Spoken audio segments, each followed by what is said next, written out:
జై శ్రీమన్నారాయణ.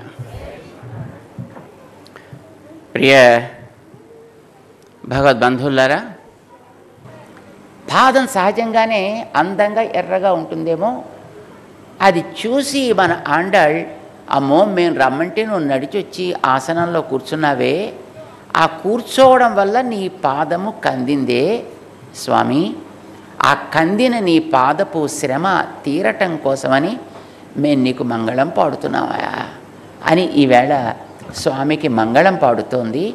స్వామి యొక్క కాంతికి మంగళం పాడుతోంది, స్వామి యొక్క పాదానికి మంగళం పాడుతోంది, ప్రతి కదలికకి మంగళం పాడుతుంది మన ఆండాళ్ తల్లి. ఈవేళ ఆ మంగళం పాడేటటువంటి స్థితి మనందరిలోనూ కలగాలి. ఇది కలగాలనే ఆచార్యులు మనకి మంత్రం ఇస్తారు, ఇది కలగాలనే ఆచార్యులు మనకి జ్ఞాన ఉపదేశం చేస్తారు, ఇది కలగాలనే ఋషులంతా మనకి తత్వాన్ని ఉపదేశం చేశారు, ఇది కలగాలనే వేదాలన్నీ కృషి చేశాయి. ఇది కలిగితే మన జన్మ ఫలించినట్లేనండి. మంగళాశాసన పరత మన ఆచార్యులంతా కూడా మంగళాశాసన పరులే. ప్రతిరోజు మన చివర ఇది చదువుతాను, మంగళాశాసన పరై మదాచార్య పురోగమై సర్వై అంటూ మన పెద్దలందరూ కూడా మంగళాశాసనం చేయడమే తమ జీవితానికి ప్రధానమైనటువంటి కర్తవ్యము అని భావన చేశారు. ఇది మనకు కూడా కావాలి. మన ఆండాళ్ళు మనకి దాన్ని అందంగా నేర్పిందన్నమాట.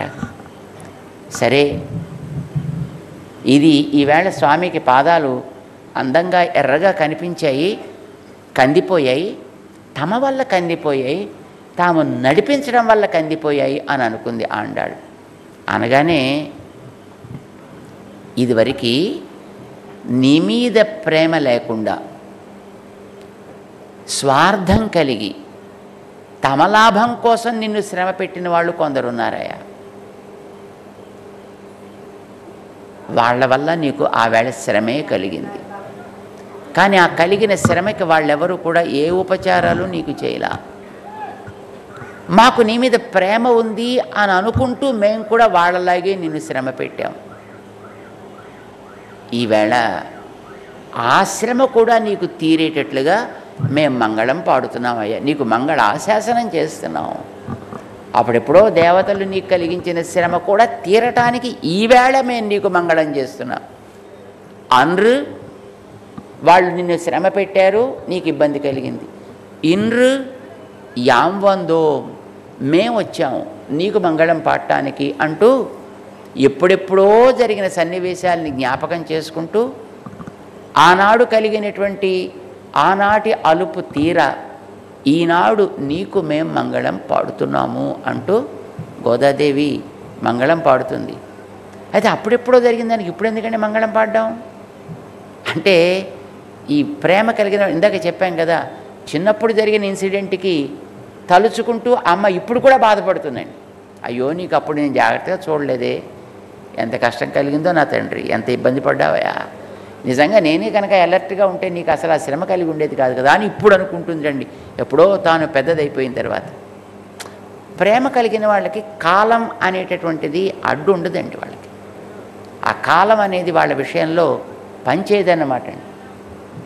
భగవంతుడు వాళ్ళ విషయంలో కాలానికి ప్రభావం లేకుండా చేస్తాడు. ఎందుకంటే ఆయన కాల చక్రాన్ని తన చేతుల్లో కలిగిన వాడు కనుక కాలపు అవరోధం వాళ్ళకి లేకుండా చేస్తాడండి. అందుకే అప్పుడు ఎప్పుడు జరిగినా ఇప్పుడు జరిగినట్టుగానే వాళ్ళకి అనిపిస్తూ ఉంటుందండి. అందుకు దానికి మంగళం పాడాలి అని కూడా వాళ్ళల్లో ఒక తపన కలుగుతుంది. అలాంటి కొన్ని సన్నివేశాలు ఈవేళ మన ఆండాళ్ అనుసంధానం చేస్తూ స్వామికి అలుపు తీరాలి, మంగళం కలగాలి అంటూ పోట్రీ అంట. పల్లాండు అన్న అదే, పోతి అన్న అదే, వాళి వాళి వాళి అంటారు కదా, ఆ వాళి అన్న అదే అర్థం అండి. ఈవేళ ఆ అవసరాన్ని మనం అందరం కూడా అనుసంధానం చేద్దాం. స్వామి కూర్చున్నాడు ఆసనం మీద, మన వాళ్ళంతా ఎదురుకుండా వచ్చారు. చెప్పండారా ఇప్పుడు ఏం కావాలి అన్నారు. చెప్పడం మర్చిపోయారు, వీళ్ళు ఎందుకు వచ్చారో మర్చిపోయారు. స్వామికి మంగళం పాడుతున్నారు. మనందరం కూడా ఇప్పుడు ఆ మంగళాన్ని పాడుతూ పాసురాన్ని అనుసంధానం చేద్దాం. ఇప్పుడు మీ అందరి దగ్గర దీపాలు ఉన్నాయనుకుంటా, ఉన్నాయా? ఇచ్చారా మీకు?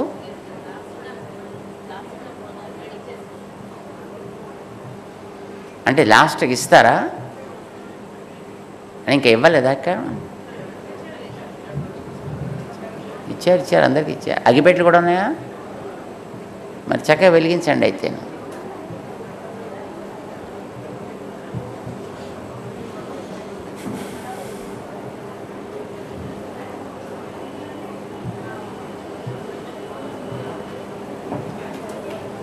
స్వామిని మనం భావిస్తూ మన మనోమందిరంలో ఆసీనుడై ఉండేటటువంటి స్వామిని భావన చేస్తూ మనం మంగళం పాడదాం మనం అందరం కూడా.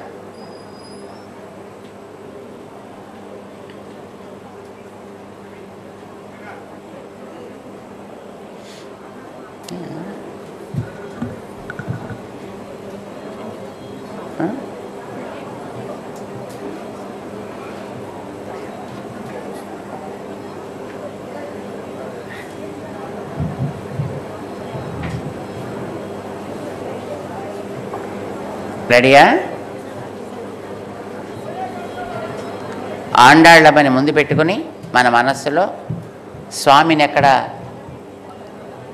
మన మనస్సు అనే సింహాసనం మీద కూర్చున్నట్టుగా భావన చేసి ఆయనకి మనం కూడా చక్కగా హారతిస్తూ పాదాది కేశాంతము అన్నమాట. పాదాల దగ్గర నుంచి కేశం దాకా ఇలాగ చూపిస్తూ మంగళం పాడదాం. ఆండాళ్ తిరువడిగళే శరణం, తిరువడిగళే శరణం. அன்று இவ்வுலகம் அளந்தாய் అడిపోతి. ఇది మొదటి మంగళం. అండ్రు ఆ వేళ ఈ లోకమంతా కొలిచావయా, నీ పాదం ఎంత కందిందో కదా. కొలిచిన పాదానికి మంగళం. ఈ లోకాన్ని కాడు మూడనక కొలిచి అలిసిపోయిన పాదానికి, ఈ కందిపోయిన పాదానికి మంగళం. అడిపోతి சென்ரங்கு தென்னிலங்கை செத்தாய் திரள் పోతి. ఆయన బలానికి మంగళం. ఒక్కడుగా తమ్ముని తీసుకుని రాక్షసులుండే లంకా నగరంలోకి ప్రవేశించి వాళ్ళందరి మదాన్ని అణిచావే తండ్రి, నీ ఆ బలానికి మంగళమయ. పొన్రచ్చగడం ఉదైతాయ్ పుగళ్ పోతి. ఒక శకటాసురుణ్ణి, కపట వేషధారిగా వచ్చినటువంటి ఆ శకటాసురుడి సంధులు తొలగేటట్లుగా తన్ని ఆ పాదం ఎంత కందిందో కదా. ఆ తన్నిన పాదానికి మంగళం. దానిని ఎగరగొట్టావే, ఎగరగొట్టినప్పుడు ఆ పాదం ఎంతో కందిపోయిందే ఆ వేళ. ఈవేళ మా కోసం నడిచి కూడా అలాగే కందింది కదా తండ్రి. ఆనాటి నీ అలుపు తీర ఈవేళ మేము మంగళం పాడుతున్నాం. కన్రుకుణిలా ఎరిందాయి కళల్ పోతి.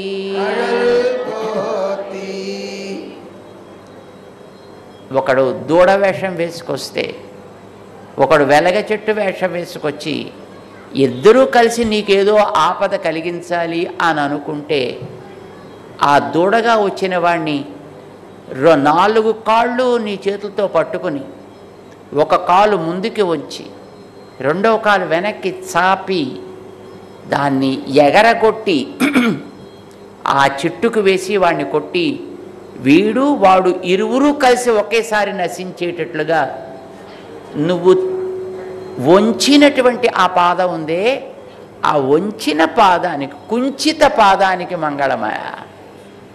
జాపిన పాదానికి మంగళం, అణిచిన పాదానికి మంగళం, తన్నిన పాదానికి మంగళం, వంచిన పాదానికి మంగళం, ఆంచిన పాదానికి మంగళం. కున్రుకుడయా ఎడుతాయి కుణంపోతి. ఇంద్రుడు రాళ్లవాన కురిపిస్తే దాని నుంచి గోప గోపికా జనాన్ని సంరక్షించటానికి గోవర్ధనం అనే పర్వతాన్ని 7 రోజులు వేలి మీద నిలబెట్టావే తండ్రి. ఆ పాదాన్ని ఎంత గట్టిగా నేల మీద నొక్కి ఆవేళ ఆ పర్వతాన్ని ఎత్తావో కదా. పర్వతాన్ని ఎత్తాలంటే కింద జాగ్రత్తగా నొక్కాలి కదండి. ఆ కాలుతో గట్టిగా నేల నొక్కి ఉంటావు. ఆ కొండని ఎత్తావే 7 రోజులు. ఆ నొక్కినప్పుడు ఆ కాలు ఎంత కందిపోయిందో కదా తండ్రి. ఎందుకు అంత సహించావు నువ్వు? ఏదో పిల్లాడికి ఆకలి కోపం వచ్చింది, వాడికి టైంకి అన్నం పెట్టలేదు కదా అని కోపం వచ్చి ఆ కోపంతో పాపం అవతల వాడిని రాళ్ళవాని వేసి కొట్టేద్దామని కొట్టాడు. 7 రోజులు కొట్టాడు పాపం, ఏం కాల. చివరికి వాడే నీరసం వచ్చి ఆగిపోయాడు. 7 రోజులు నువ్వు సహించావయా. నీ సహనశీలానికి మంగళం, నీ ఆ క్షమ అనే గుణానికి మంగళమయా. ఇన్ని అనేటప్పుడు గోదాదేవికి భయం వేసిపోయిందండి. అమ్మో మా వాడిని ఇంతలా అనేస్తే ఇదెక్కడ అసలు దృష్టి కొట్టుకుపోతుందో అని అనిపించి, అబ్బెబ్బే ఇదంతా నీ గొప్పతనం కాదయా, ఇదంతా ఏం గొప్పతనం, నీ చేతిలో పట్టుకున్న ఆ ఆయుధానికి గొప్పతనం అంతా. వెన్రు பகை கெடுக்கும் நின் கையில் வேல் పోతి. గొల్లపిల్లవాడు కదండి ఈయన. పశువులు కాచడానికని వెళ్ళేటప్పుడు చేతిలో చిన్న ఈటి లాంటిది పట్టుకుంటాడండి, ఒక బల్యం. వేల్ అని పేరు దానికి. ఈ వేల్ నీ చేతిలో ఉంది కనుక అసలు నువ్వు అన్నిటి నుంచి రక్షణ పొందావు తప్ప, అమ్మో లేకపోతే అసలు నువ్వు అసలే చిన్నవాడివి, సుకుమారుడివి, కోమలమైనటువంటి వాడు, నువ్వేం చేయగలుగుతావు? ఇదంతా నీ చేతిలో ఉండే ఆ బల్యం చేసిందా? అంచేత ఆ దానికి మేము మంగళం పాడుతున్నాం. ఇదంతా నీ గొప్పతనం కాదు, ఎంత దాంది అంటూ దృష్టి ఎక్కడ తగులుతుందో అని భయంతో ఆ వేల్ ఆయుధానికి మంగళం పాడుతోంది. ఎన్నెన్రు ఉన్ సేవగమే ఏతి పறை கொள்வான் இன்று யாம் வந்தோ இறங்கு ஏலோரெம்பாவாய். ஆண்டாள் திருவடிகளே சரணம். ஆண்டாள் திருவடிகளே சரணம். గోవిందా గోవిందా. అసలు ఈ మంగళం పాడటమే లక్ష్యం అనుకున్నాం కదండి. వీళ్ళకి ఇదే ఆహారం, వీళ్ళకి వేరే ఆహారం ఏం లేదండి. వీళ్ళకి వేరే ఇతరమైనటువంటి కోరికలు కోరి పోదామని రాలే వీళ్ళెవరు కూడా. వీళ్ళకి అసలు ఇతర కోరికలు లేవు కూడా. స్వామి క్షేమంగా ఉండడమే వీళ్ళ కోరిక. లోకంలో ఉండే మామూలు వాళ్ళైతే దేవుడి దగ్గరికి వచ్చి ఏదో అడిగి తీసుకుని వెళ్ళిపోవాలని కోరుకుంటారండి. కానీ మన వాళ్ళు దేవుడు క్షేమంగా ఉండాలని కోరుకుంటారు. ఆండ్రు అది ఆవేళ, ఇండ్రు ఇది ఈవేళ. ఈవేళ అంటే ఈవేళేనండి. ఆండాళ్ళు పాడినప్పుడు ఆవిడికి ఈవేళే. ఆ తర్వాత మన ఆచార్యులు అనుసంధానం చేసినప్పుడు ఇండ్రు అని వాళ్ళకి ఈవేళే. మరి ఇప్పుడు మనం అనుసంధానం చేసేటప్పుడు కూడా ఈవేళే. ఆండ్రు నువ్వు ఆ వేళ కొలిచి శ్రమపడ్డావే తండ్రి. ఇండ్రు యాం వందో ఈవేళ మేమంతా వచ్చామయ్యా, నీకు క్షేమం కలగాలి, నీకు మంగళం కలగాలి, నీపై అరిష్టములన్నీ తొలగిపోవాలి, ఏ దృష్టి దోషం నీకు అంటకుండుగాక అని మంగళం పాడటానికి. ఇండ్రు యాం వందోం, ఈ పూట మేమంతా వచ్చామయ్యా, ఈ రంగు నీ దయ, నీ కృప. ఏం చేశావా వేళ? ఇవ్వులహం అళందాయ్, ఇవ్వులహం ఈ లోకాన్ని కొలిచావు. అప్పుడు ఎవరికది? బలిచక్రవర్తికి. బలిచక్రవర్తికి ఏముంది? నేనే గొప్ప దాతని అనే బెత్త అహంకారపు బలం ఉంది అతనికి. బలి అంటే బలం కలవాడు అని అర్థం అండి. స్వామి ఇవ్వులహం, ఈ లోకాన్ని అళందాయి, ఆవేళ బలిని కొలిచి మమ్మల్ని అందరినీ కూడా నువ్వు కొలుచుకున్నావయ్యా. మాలో ఉండే అహంకారాన్ని నువ్వు తొలగించావు ఆ చేష్ట ద్వారా. ఆ నీ బలానికి మంగళం తండ్రి. మా బలమును కూడా నీ పాదం కింద కొలిచి అనుగ్రహించిన నీ యొక్క అనుగ్రహానికి, నీ ఆ పాదపు సౌందర్యానికి మంగళం. అన్రు ఇవ్వులహం అళందాయి అడిపోతి. మనకి తెలియాల్సింది ఆయన పాదం కింద మనం ఉన్నామని గుర్తుంటే చాలండి. కృష్ణుడు ఆయన మళ్ళీ వీళ్ళు తెచ్చారండి. ఇంట్లో పెద్ద ఆవిడ వచ్చిందండి. ఇద్దరిని సమన్వయపరిచిన పెద్ద ఆవిడ అప్పుడు ఉంది కానీ ఒక ఆవిడ వచ్చింది. ఓకే ఓకే ఓకే మళ్ళీ పాడుతున్నారు. పొన్నచ్చగడం ఉదైతాయ్ పుగళ్ పోతి, నీ పాదపు కీర్తికి మంగళమయ. ఏం చేసింది అది? నీకు తెలిసినా తెలియకపోయినా నీ పాదానికి వాడు అసురుడని తెలుసును కనుక బండి మీద ఆవహించి ఉండేటటువంటి ఆ శకటుణ్ణి ఒక్కసారి తన స్పర్శతోటి ముక్కలు ముక్కలు అయ్యేటట్టుగా చేసి పారేసిందే. ఆ పాదపు కీర్తికి మంగళం. ఇదే ఒక శకటం అండి. మన దేహమే ఒక శకటం. దీన్ని నడిపేవి 2 చక్రాలు. ఒకటి పుణ్యము, ఒకటి పాపం. మంచి పనులు, చెడు పనులు, మంచి పనులు, చెడు పనులు, ఇవి మన ఈ బండిని నడిపిస్తాయి. అయితే మనం ఈ బండి కింద కృష్ణుణ్ణి కనుక చేర్చామా, ఆయన పాదాన్ని ఆశ్రయించామా, ఇందులో ఉండే చెడు తొలగిస్తాడు, దీనికి మోక్షాన్ని కలిగిస్తాడు. ఆ పాదాన్ని మనం ఆశ్రయించాలి. దాని కళ్యాణ గుణానికి మనం మంగళం పాడాలి. స్వామి ఈ బండిలో ఉండేటటువంటి దోషాలు కూడా తొలగించి పుణ్యపాపములనే సంధులు, ఇవి లింక్స్ అండి మనకి ఈ బాడీలో యాక్టివిటీస్ సాగడానికి. వీటిని నీ పాదస్పర్శతో తొలగించావయ్యా, ఆ పాదానికి మంగళం, ఆ కీర్తికి మంగళం అన్నారు మన వాళ్ళు. అందరికీ పాదమే శరణమండి. అన్రు ఇండ్రు యాం వందోం మంగళం పాడారు. ఇదంతా కూడా మళ్ళీ ఆయనకి ఎక్కడ దృష్టి తగిలిపోతుందో అని అనిపించి, కాదయా నువ్వు ఆ చేతిలో పట్టుకున్నావు చూడు ఆ బల్యం, ఇదంతా మొత్తం దానికి చెందుతుంది, అసలు ఉంది కనుక నువ్వు చేయగలిగావని వెన్రు పగకెడుకం, వాళ్ళ దగ్గరికి వెళ్ళి వాళ్ళల్లో ఉండేటటువంటి దౌష్ట్యాన్ని తొలగించేటటువంటి నిన్ కయ్యిల్ వేల్ పోతి, నీ చేతిలో ఉండేటటువంటి ఆయుధానికి మంగళం. ఆయన ఏ అవతారం ఎత్తితే ఆయన పరికరం అంతా ఆ అవతారానికి తగ్గట్టుగా రూపాలు మారుతూ ఉంటాయండి. ఆయన రాముడైతే అమ్మ సీతమ్మ అయింది, ఆయన కృష్ణుడైతే మన అమ్మ నీలాదేవి అయినట్టుగానే, ఆయన వరాహం అయితే ఆయన చేతిలో ఉండేటటువంటి దివ్యాయుధం శ్రీ సుదర్శనం అనే చక్రం. ఆయన ఏ రూపం ఎత్తే అది కూడా ఆ రూపం ఎత్తుతూ ఉంటుందండి. ఈ రంగు నీ దయ, అది ఇవ్వాలా మానాలా ఎలా ఎంత అవన్నీ నీ నిర్ణయమే తప్ప నువ్వు మంగళం పాడి సుఖంగా ఉండాలని చెప్పడం దాకానే మా బాధ్యత, అంతే.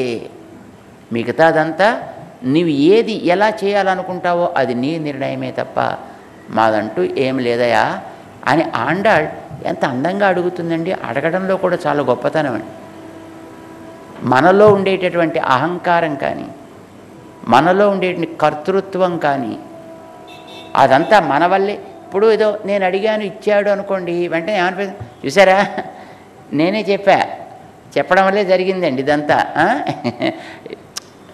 నేనేం చెప్పినా అలాగే జరుగుతుంది రండి. మళ్ళీ వెంటనే వీడికి ఇంకో 4 కాదు 16 వస్తాయండి అప్పుడు. చేత మేము అడగడము నువ్వు చేయడం అనేది ఏం లేదయా, మేము వచ్చాం కనుక నువ్వు చేయడం అనేది ఏం లేదయా, నీ దయ. వాట్ ఎవర్ యువర్ దయా dictates, that is what should happen, that's all it is. అంచేత నువ్వు అనుగ్రహించు తండ్రి అంటూ నీ దయ. మన వాడు చూడండి మాటల్లో ఎంత మాట ఉంది, ఏమండి మేము ఎంత చేశామండి, దేవరవారి దయ, మీ దయ. మీరు దయ చూపండి అనరండి, మీ దయ. వాక్యం పూర్తయిందా? మీ దయ ఏంటి? మీ దయ, మీ దయ చూపవలెను, ఏదో మీ దయని పంపించవలెను, మీరు దయ కలిగి ఏదో అనాలి కదండి. కానీ మనం అంటే మాట్లాడతామండి, మనం చెప్పాల్సిందిదా పెద్దవాళ్ళ దగ్గర చెప్పి 4 మాటలను అంతే. మీ దయ అండి, మీ దయ, మీ దయ ఏమిటా? ఇది మన ఆండాళ్ళు నేర్పిన మాట అండి. మనకి ఆండాళ్ళు నేర్పిందని తెలియదండి తమాషా, కానీ మన అందరం వ్యవహారంలో మాత్రం పెట్టుకున్నామండి. అందుకే ఆండాళ్ళు చెప్పింది ఇన్ని యాంబందో ఈ రంగు, దానికోసం మేము వచ్చాము ఈవేళ, నీ దయ. ఆండాళ్ళు ఈవేళ మంగళం పాడింది. అయితే మంగళం పాడిన తర్వాత వీళ్ళ కార్యక్రమం పూర్తయిపోయినట్టే. ఇక రేపటి నుంచి ఆయన ఫలితం ఇవ్వాలి. ఫలితం ఇవ్వడానికి ఆయన పరీక్ష చేస్తాడు.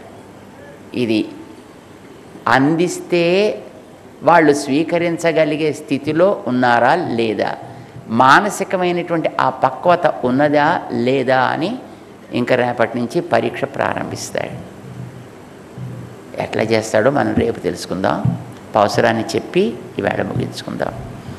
అన్రు ఇవ్వులహం அளந்தாய் அடிப்போத்தி சென்றங்கு தென்னிலங்கை செத்தாய் திரள் போத்தி பொன்றச்சகடம் உதைத்தாய் புகழ் போத்தி கன்று குணிலா எரிந்தாய் கழல் போத்தி குன்று குடையாய் எடுத்தாய் குணம் போத்தி